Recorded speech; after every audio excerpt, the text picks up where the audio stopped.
Hello students, very good afternoon to all of you.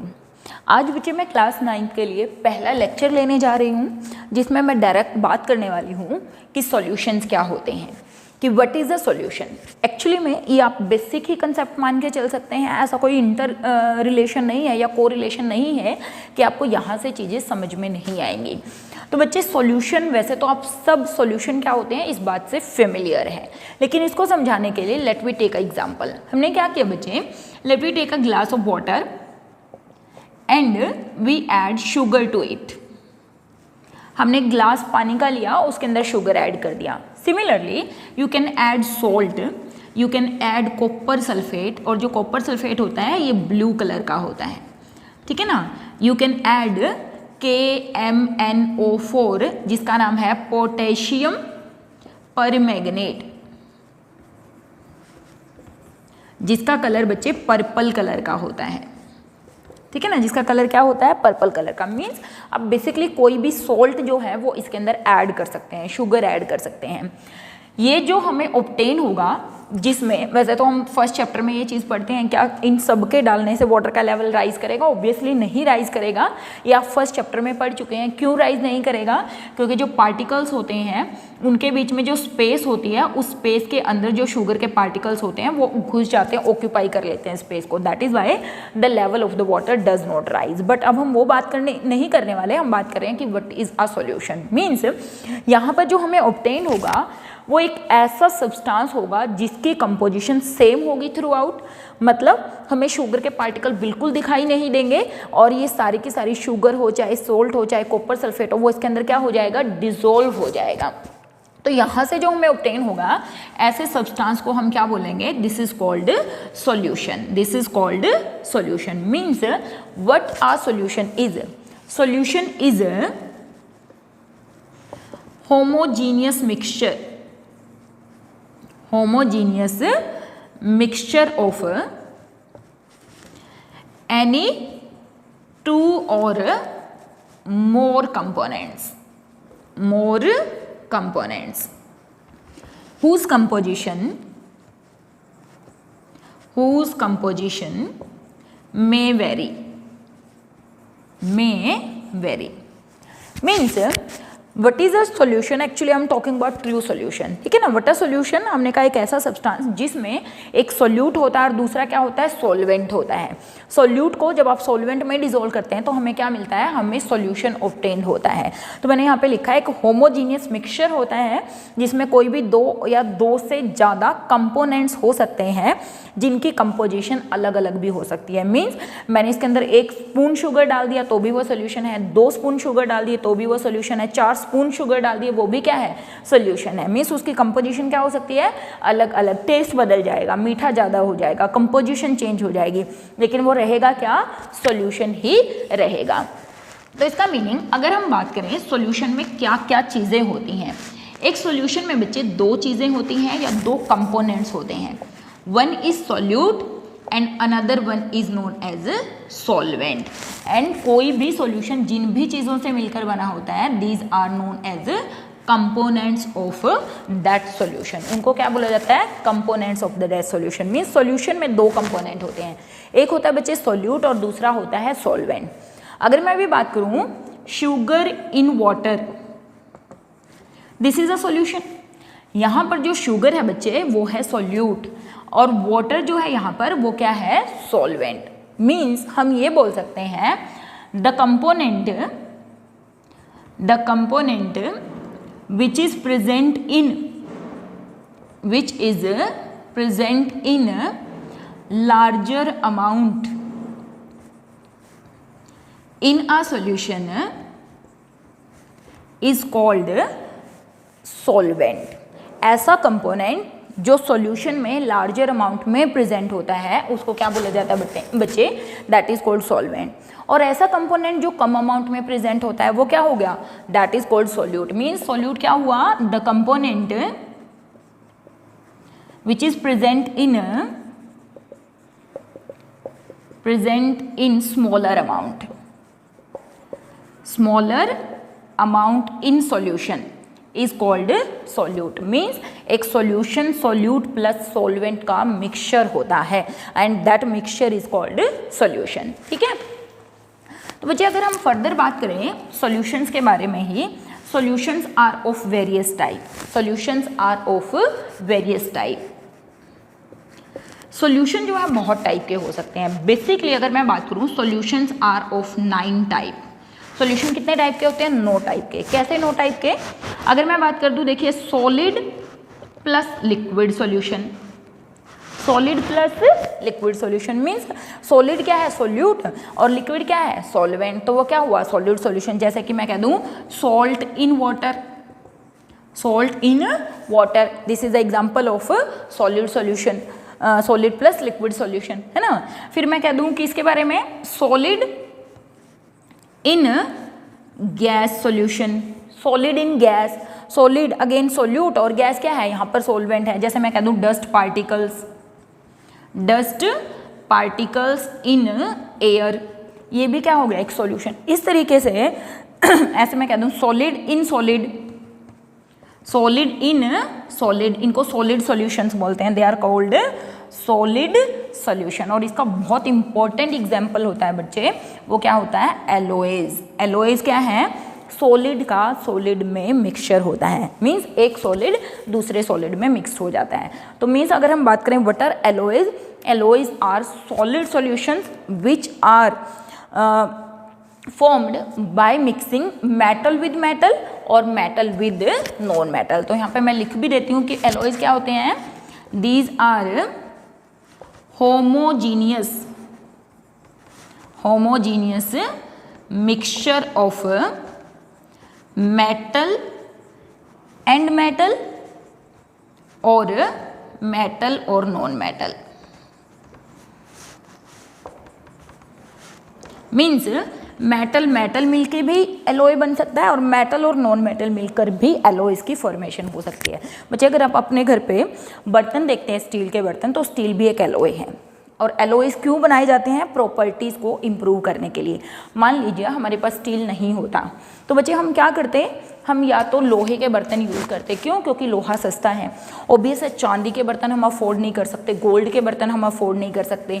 ठीक है, बाकी अगर हम किसी और चीज़ के बर्तन लेते हैं, तांबा, कांसा, पीतल, ये सब चीज़ें काफ़ी कॉस्टली पड़ जाती हैं। तो स्टील जो है एक एलोय है जो कि बेसिकली मेटल्स को नॉन मेटल के साथ मिलाकर बनाया जाता है, आयरन को कार्बन के साथ। मींस एलोयज क्या है? प्रॉपर्टीज इंप्रूव करते हैं किसकी? मेटल्स की, नॉन मेटल्स की, और उनको ज़्यादा अच्छे तरीके से बनाया जाता है ताकि उनको डे टू डे लाइफ में यूज़ किया जा सके। तो that is called solid in solid solution.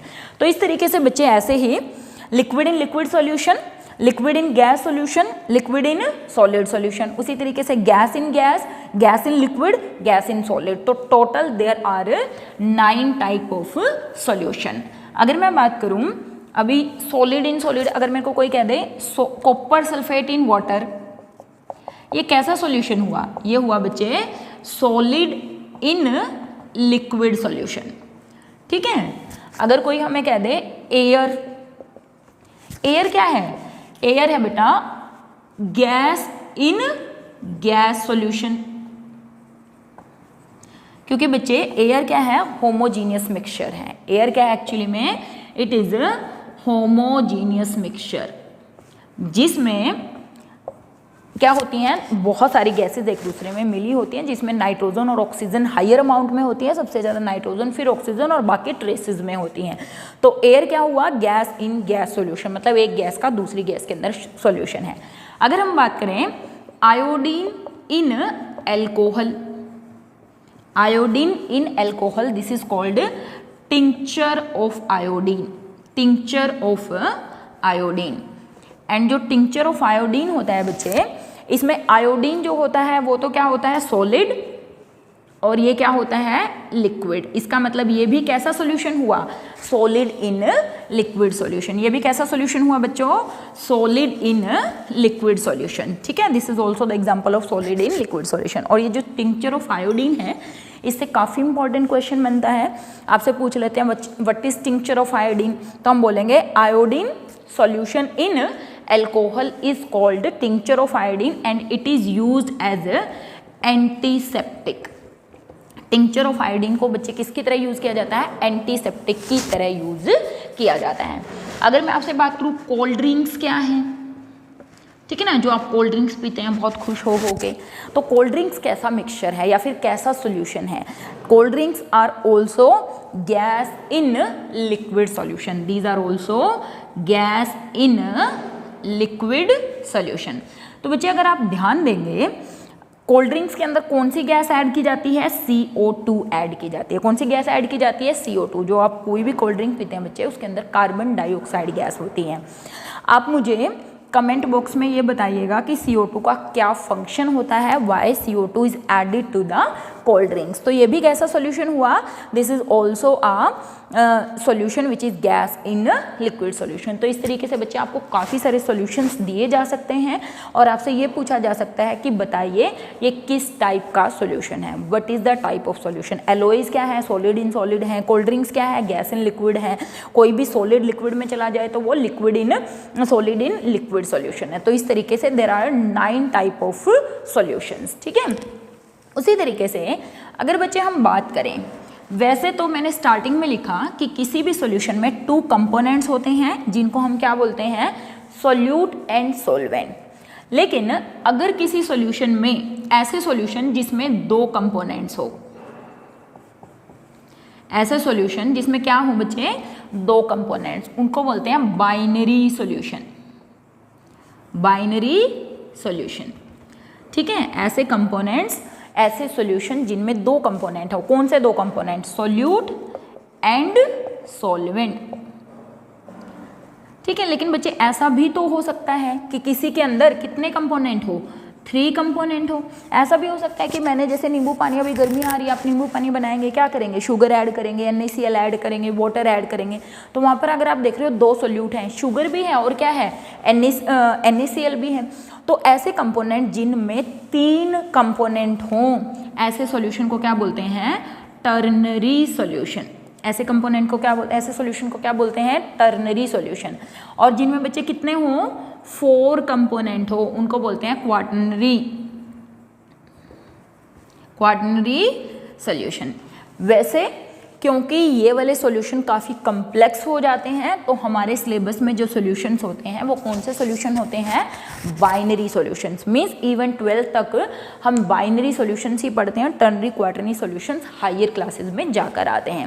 लेकिन फिर भी आपको पता होना चाहिए कि सॉल्यूशन क्या हो सकते हैं। दे कैन बी बाइनरी अगर कंपोनेंट 2 हो, टर्नरी अगर कंपोनेंट 3 हो, और क्वाटर्नरी अगर कंपोनेंट्स कितने हो? 4 हो। तो इस तरीके से सॉल्यूशन हो सकते हैं। तो बच्चे मैं एक छोटा सा और आपको टाइप्स बताऊंगी सॉल्यूशन का, कि सॉल्यूशन क्या हो सकते हैं? Aqueous solution, aqueous solution. दूसरा हो सकते हैं नॉन एक्वस सॉल्यूशन, ठीक है। और ट्रू सॉल्यूशन की तो हमने बात कर ही ली है कि व्हाट इज ट्रू सॉल्यूशन। तो व्हाट इज एक्वस सॉल्यूशन बच्चे? एक्वस सॉल्यूशन का मतलब है ऐसे सॉल्यूशन जिसमें जो आप सॉल्वेंट लेते हैं अगर वो वाटर हो, ऐसे सॉल्यूशन को एक्वस सॉल्यूशन बोला जाता है। Means what are aqueous solution? दो solution in which water is used as solvent, water is used as solvent, ऐसे सॉल्यूशन को एक्वस सॉल्यूशन बोला जाता है। ये बात बहुत इंपॉर्टेंट है, आपको याद रखनी है अच्छे तरीके से। तो हम जो एक्वस वर्ड लिख देते हैं ना, तो एक्वस का मतलब होता है कि जब आप पानी में किसी भी चीज़ को घोल रहे हो, मतलब NaCl इन वाटर एक्वस है, शुगर इन वाटर एक्वस है, आप किसी और सब्सटेंस को किसी में डिजोल्व कर रहे हैं तो वो क्या हुआ? एक्वस है। मतलब वाटर जहाँ पे सॉल्वेंट हो उसको एक्वस सॉल्यूशन बोलते हैं। एंड नॉन एक्वस सॉल्यूशन क्या हो गया? ऐसे सॉल्यूशन, दो solution in which any other solvent is used instead of water, water की जगह कोई और सॉल्वेंट अगर यूज़ किया जाए। फॉर एग्जाम्पल अगर हम एग्जाम्पल की बात करें, कैसे सॉल्यूशन, हमने कहा कि अगर, जैसे मैं आपको एग्जाम्पल दूं, अभी अभी हमने बात करी आयोडीन है। आयोडीन कैसा होता है? सॉलिड होता है। आयोडीन कैसा होता है बेटा? सॉलिड। आयोडीन को कार्बन टेट्राक्लोराइड में अगर डिसॉल्व कर दिया जाए, ये क्या है, दिस इज कार्बन टेट्राक्लोराइड। तो यहाँ पर ये सॉल्वेंट है, ये क्या है बच्चे, ये है सॉल्वेंट, लेकिन ये वाटर नहीं है। तो यहाँ से जो सॉल्यूशन बनेगा बच्चे, ऐसे सॉल्यूशन को हम क्या बोलेंगे, इसको हम बोलेंगे non aqueous solution. Similarly sulphur जो है, अगर मैं उसको कार्बन डाइसल्फाइड में डिसॉल्व कर दूं, किसको बच्चे, sulphur is dissolved in carbon disulphide. हो सकता है आपको ये चीज़ें थोड़ी सी मुश्किल लग रही हो, अभी आपको कार्बन टेट्राक्लोराइड मुश्किल लग रहा हो, लेकिन CCl4 इतना मालूम है, ये कार्बन होता है और ये क्लोरीन होता है ना, और ये चार का मतलब 4 टेट्रा, तो इसका मतलब क्या गया, कार्बन टेट्राक्लोराइड। और कार्बन टेट्राक्लोराइड क्या है, सॉल्वेंट है। अभी मैंने एक एग्जांपल और दिया था, tincture of iodine, iodine in alcohol, iodine in alcohol. तो आयोडीन इन एल्कोहल भी क्या हुआ, नॉन एक्वस सॉल्यूशन। तो बच्चे ऐसे सॉल्यूशन जिनमें आप पानी की जगह कोई और सॉल्वेंट यूज कर रहे हो, ऐसे सॉल्यूशन को नॉन एक्वस सॉल्यूशन बोला जाता है। और ट्रू सॉल्यूशन तो हमने बात ही कर ली, यानी कि ऐसे सॉल्यूशन जिनकी कंपोजिशन क्या हो, होमोजीनियस हो थ्रू आउट, जो बिल्कुल एक जैसे दिखते हों थ्रू आउट, और जिनके पार्टिकल का साइज 10⁻⁹ मीटर या 1 नैनोमीटर के बराबर हो, उसको क्या बोलते हैं, that is called true solution. तो लिख भी देते हैं, what is true solution, a solution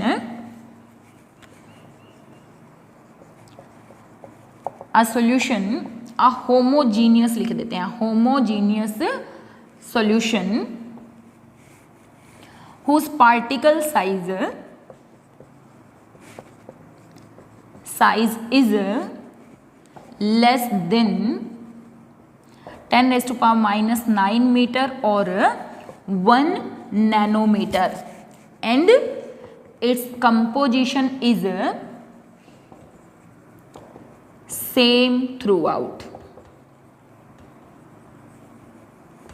ठीक है ना, जिसकी कंपोजिशन क्या हो, सेम हो, और जो क्या हो, जिसके पार्टिकल का साइज बहुत छोटा हो, ऐसे सॉल्यूशन को क्या बोला जाता है, ट्रू सॉल्यूशन बोला जाता है, that is called true solution. ठीक है, तो बच्चे एक और प्रॉपर्टीज करेंगे हम ट्रू सॉल्यूशन की, लेकिन उससे पहले मैं आपको एक छोटी सी टर्म और यहाँ पर बता रही हूँ, क्या कि सॉल्यूशन जो हो सकते हैं, they can be dilute solution and concentrated solution. Solution और कितने टाइप के हो सकते हैं बेटा, सॉल्यूशन डाइल्यूट भी हो सकता है और कंसंट्रेटेड भी हो सकता है। अगर बच्चे, चलिए मैं आपसे क्वेश्चन करती हूँ, मैंने यहाँ पर क्या किया, यहाँ पर मेरे पास 100 ml वाटर है, क्या है मेरे पास, 100 ml वाटर। यहाँ पर मैंने एक कंटेनर के अंदर 100 ml वाटर ले लिया। अब इस 100 ml वाटर के अंदर बच्चे मैंने क्या किया, 2 ग्राम ऑफ NaCl मतलब नमक डाल दिया, 2 ग्राम NaCl, और मैंने आपसे पूछा कि बताइए ये सॉल्यूशन डाइल्यूट है कि कंसंट्रेटेड है। तो बताइए, क्या आप बता सकते हैं कि ये सॉल्यूशन डाइल्यूट है या फिर कंसंट्रेटेड है। देखिए बच्चे, ऐसे मैं बिल्कुल भी नहीं बता सकती कि ये सॉल्यूशन डाइल्यूट है या कंसंट्रेटेड है। इसका मीनिंग क्या हुआ, dilute and concentrated are 2 comparative terms. Means मैं अकेले किसी भी सॉल्यूशन को ना डाइल्यूट कह सकती हूँ, ना अकेले किसी सॉल्यूशन को कंसंट्रेटेड कह सकती हूँ। मीन्स अगर आपसे कोई भी पूछ ले, बताइए ये सॉल्यूशन डाइल्यूट है कि कंसंट्रेटेड, जब तक उस पर लिखा नहीं हुआ हो कि ये कंसंट्रेटेड है, ये डाइल्यूट है, हम नहीं बता सकते। Mean dilute and concentrated terms are comparative terms, इनको हम कंपैरिजन में यूज़ कर सकते हैं। अब देखिए, अब मैं दूसरा आपको एक और कंटेनर दे दूँ। अब मैंने वापस आपको एक कंटेनर दिया जिसमें अगेन 100 ml वाटर था और उसके अंदर 5 ग्राम NaCl था। अब मैं आपसे पूछ लूँ कि इनमें बताओ कि कौन सा डाइल्यूट है और कौन सा कंसंट्रेटेड है। अब आप बता सकते हैं, आप कहेंगे क्योंकि इसमें कम नमक डाला हुआ है और इसमें ज़्यादा नमक डाला हुआ है, तो ये वाला सॉल्यूशन तो क्या हुआ बच्चे, डाइल्यूट हुआ, और ये वाला सॉल्यूशन क्या हुआ, कंसंट्रेटेड हुआ। Means dilute and concentrated solutions are comparative terms, these are comparative term. जब तक हमें नहीं बताया जाए तब तक हम नहीं बता सकते। हम दो सॉल्यूशन की कंपैरिजन कर सकते हैं, या फिर हमें दिया ही हुआ हो कि ये सॉल्यूशन डाइल्यूट है तो डाइल्यूट है, कंसंट्रेटेड है तो कंसंट्रेटेड, लेकिन एक सॉल्यूशन अगर हमें ऐसे ही दे दे और पूछ ले कि ये डाइल्यूट है कि कंसंट्रेटेड तो हम नहीं बता सकते। मीन कंसंट्रेटेड क्या हुआ, जिसमें अमाउंट ऑफ सॉल्यूट ज़्यादा हो in comparison to the another solution, that is called concentrated solution. और डाइल्यूट सॉल्यूशन क्या हुआ, the solution in which the amount of solute is less than the other solution, that is called dilute solution. तो dilute और concentrated are the comparative terms which are used to differentiate between the concentration of the two solution. सीधी सीधी बात है, एक solution गाढ़ा हो गया, आप देखिए इसके अंदर अगर मैं क्या करूं, मैंने 5 ग्राम शुगर डाली, फिर मैंने और डाल दी, फाइनली मैंने इसके अंदर 10 ग्राम शुगर डाल दी। आप देखेंगे ये वाला जो सोल्यूशन होगा वो बहुत ज़्यादा गाढ़ा सोल्यूशन बन जाएगा कि नहीं। और जो ये गाढ़ा सोल्यूशन बनेगा उस सोल्यूशन को हम सैचुरेटेड सोल्यूशन भी बोलते हैं। इसका मतलब क्या कंसंट्रेटेड सोल्यूशन ही सैचुरेटेड सोल्यूशन होता है? नहीं, क्योंकि डाइल्यूट और कंसंट्रेटेड तो कंपैरेटिव टर्म्स हैं बेटा। सैचुरेटेड सोल्यूशन एक अलग टर्म हो गई, सैचुरेटेड सॉल्यूशन। तो इसका मतलब what is saturated solution? Saturated solution क्या हुआ, एक ऐसा सॉल्यूशन जिसमें आप एक फिक्स टेम्परेचर पर और ज़्यादा सॉल्यूट डिसॉल्व नहीं कर सकते। अब देखिए वापस यहीं पर आते हैं, मैंने क्या किया, मेरे पास 100 ml वाटर था, मैंने इसके अंदर 5 ग्राम NaCl ऐड किया, घुल गया, घुमाते रहे हम उसको स्टीयरिंग रोड से। फिर मैंने इसके अंदर क्या किया, 1 ग्राम और ऐड कर दिया, घुल गया। फिर मैंने इसको अंदर finally 10 gram of NaCl add कर दिया, वो घुल गया। लेकिन उसके बाद जब मैं 10.2 ग्राम मतलब ऊपर से 0.2 ग्राम इसके अंदर NaCl डाला तो मैंने देखा वो घुल नहीं रहा था, और मैंने क्या किया, इस सॉल्यूशन का टेम्परेचर इंक्रीज कर दिया। सॉल्यूशन को अब क्या कर दिया, इंक्रीज, घुल नहीं रहा था ये 0.2, फिर मैंने इसको गर्म कर दिया सॉल्यूशन को, मैंने देखा ये 0.2 ग्राम सॉल्यूशन अब इसके अंदर घुल गया है, ठीक है। उसके बाद मैं इसके अंदर और NaCl ऐड कर रही हूँ, लेकिन मैंने देखा एक फिक्स टेम्परेचर पर और ज़्यादा सॉल्यूट इस सॉल्वेंट के अंदर घुल नहीं सकता है, ऐसे सॉल्यूशन को सैचुरेटेड सॉल्यूशन बोलते हैं। और ये बात पक्की है कि एक सैचुरेटेड सॉल्यूशन कंसंट्रेटेड सॉल्यूशन होगा ही होगा, लेकिन एक कंसंट्रेटेड सॉल्यूशन सैचुरेटेड है ऐसा कोई जरूरी नहीं है। Means what are saturated solution, a solution in which no more solute can be added to the solvent at fixed temperature is called a saturated solution. ऐसे सॉल्यूशन जिसमें और ज़्यादा सॉल्यूट डिसॉल्व ना किया जा सके, ऐसे सॉल्यूशन को सैचुरेटेड सॉल्यूशन बोलते हैं, ठीक है। और एक सैचुरेटेड सॉल्यूशन पक्का कंसंट्रेटेड होगा, ठीक है ना। एक सैचुरेटेड सॉल्यूशन क्या होगा, पक्का कंसंट्रेटेड होगा। लेकिन एक कंसंट्रेटेड सॉल्यूशन सैचुरेटेड है ऐसा नहीं कहा जा सकता, क्योंकि कंसंट्रेटेड तो इसकी कंपैरिजन में 5 ग्राम वाला भी था, 6 ग्राम वाला भी था, 7 ग्राम वाला भी, लेकिन सैचुरेटेड तो कौन सा था, 10.2 ग्राम वाला। समझ में आ रही नहीं बात? तो these are some of the terms which are very important in terms of understanding the concept of solution. वैसे तो बच्चे ट्रू सॉल्यूशन की प्रॉपर्टीज़ क्या होती हैं, ट्रू सॉल्यूशन क्या होता है, उसकी बात हम नेक्स्ट लेक्चर में करेंगे कि एक ऐसा सॉल्यूशन जिसके पार्टिकल का साइज बहुत छोटा हो, जो होमोजीनियस हो, जिसके पार्टिकल्स को आप नेक्ड आई से नहीं देख सकते हो, जिनको आप फिल्टर पेपर से, जिनको आप छलनी से, जिनको आप पार्चमेंट मेम्ब्रेन से छान नहीं सकते हो, जिसके कंपोनेंट को आप किसी फिजिकल मेथड से सेपरेट नहीं कर सकते हो, उनको हम क्या बोलते हैं, that is called true solution. तो बच्चे मिलते हैं नेक्स्ट लेक्चर में। होप आपको ये लेक्चर अच्छे से समझ में आया होगा, आपने इस चीज़ को एंजॉय किया होगा। तो बच्चे मिलते हैं नेक्स्ट लेक्चर में। Have a nice day.